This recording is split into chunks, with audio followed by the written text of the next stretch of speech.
Hello and welcome back to Tesla News. My name is Marian and I'm your host today. Today watching the competition or so-called competition out there changing their mind and strategy, postponing any plans in the EV business because they have to rethink everything. But first, we start with the Giga Castings. We have new footage here from Tobias Lind in Germany. He made this footage on Sunday, so we can pretty much see here that Tesla might be working on making a stretchable battery pack with the ability to introduce 2170 cells into the cars. Just as a reminder, all the cars out there currently are being produced in Giga Berlin with the 2170 cells. When it comes to Toyota, I mean, they have not been a leader or any competition to Tesla, but the interesting part is that they suspend work on 30 EV projects. And the reason behind that is because they realize that the way they have produced gasoline cars or ICE cars, they are not able to do it the same way as with EVs.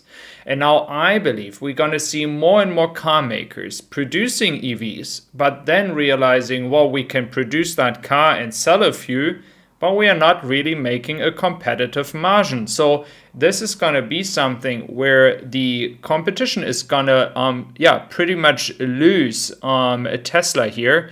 They're not going to able to catch up because Tesla right now can already play with the prices like in China, but other car makers won't be able to do that. And Tesla is really pushing here some pressure onto Chinese car makers as well because they don't have the same margins yet.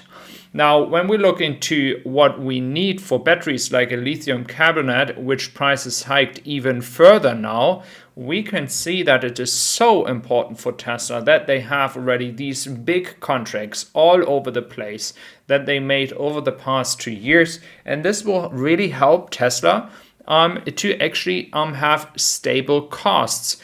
And for the stock here in the priced euro version, we see that the price reduction for the cars in China didn't really sit well with Wall Street. But again, we all know how Wall Street thinks and then those people who actually understand what Tesla is doing. So we cannot really take that seriously here, but we see the issue. People are talking about demand. That is the main topic. Tesla apparently has no demand. Well, they don't have at that price level, but they just created a major wave of demand. And when we look into the Model Y, Tesla has reduced the prices by 8.8 and 9.4% and the performance by 4.8%.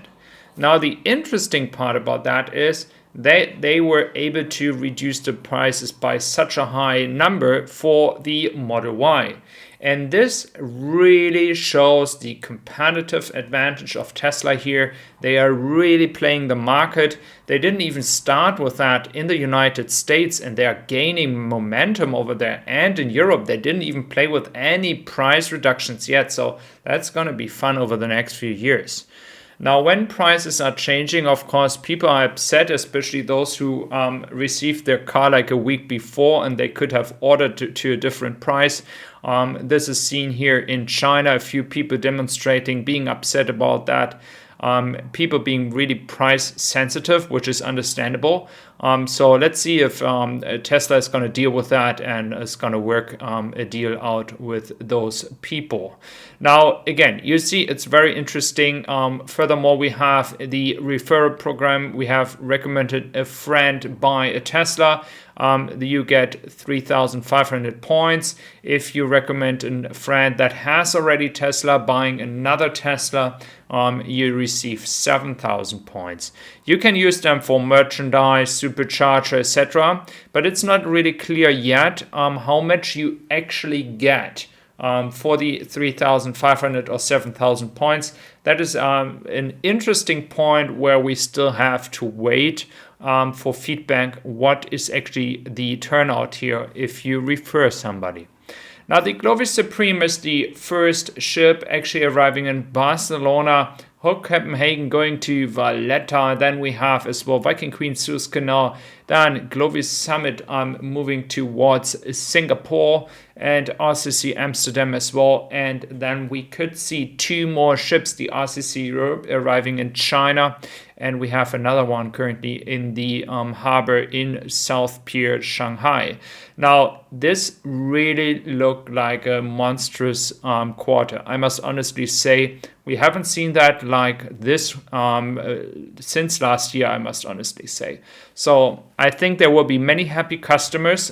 Tesla has a lot of work to do to actually get people back to be happy to get their Tesla, because there are many upset, long waiting people here. Now, looking into the research and development section, we have interesting charts here actually showing that since Tesla is actually building Giga Berlin and since they're building Austin, of course, research and development has increased, but we also know that the Semi is now ready to be produced.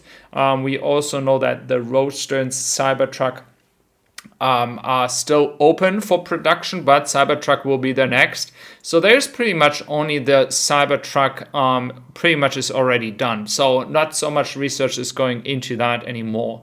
But I believe that Tesla will be working already on the new smaller EV that they were talking about. Now, for the US, there's the discussion that Tesla could be opening some sort of a factory in Mexico, but not in the state. I was actually wrong here. It's about the country Mexico. So we have to see if that is happening. What do you think about that?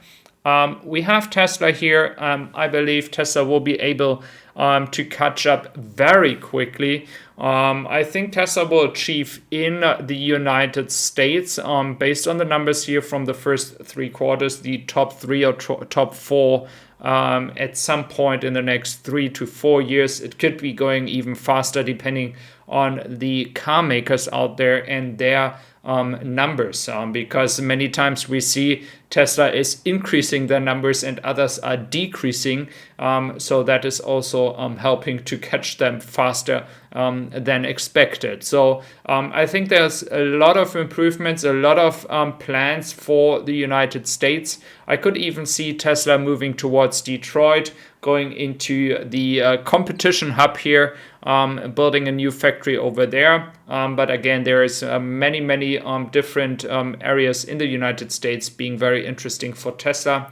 And I think maybe by the end of next year, once they have ramped up Giga Austin, I could really see another car factory being established in the United States. So thank you very much for being here today. I really appreciate your time.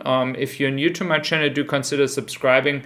And I hope to see you back here tomorrow for another video, another update as a German perspective here onto the Tesla topic. So thank you very much. Take care. Bye-bye.